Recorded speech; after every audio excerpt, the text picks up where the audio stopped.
Chạy cháu luôn. Bồ này tì.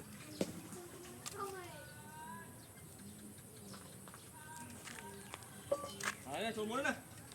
Chỗ nó. Chỗ hai à lư. Khang. Kra la chỗ bàn xì là on na. Khang kra la.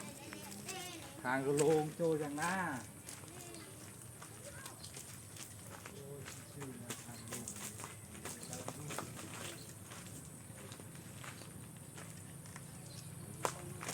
Lông.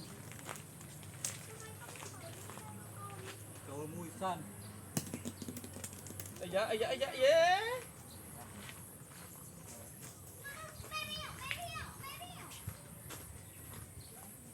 Quay á. Truyền.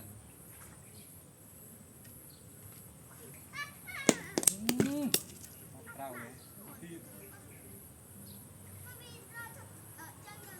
Ba, tao à. Dài. Vô. Vô, vô.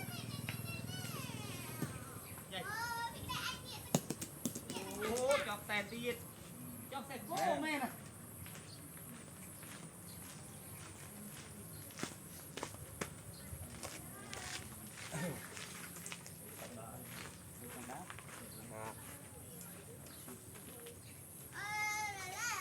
Ham.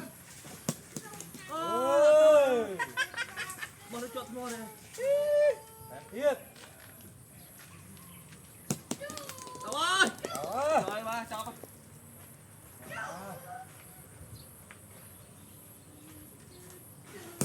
Tao tiệt này. Ô, chặt camera tiệt. Ọt xì mê nè. Ọt con quá. Rồi ngon.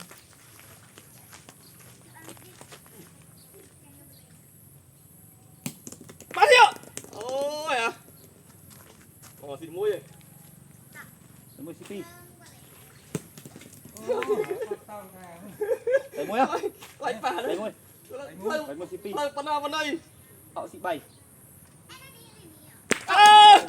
Bay. Bay mẹ là chơi mà off.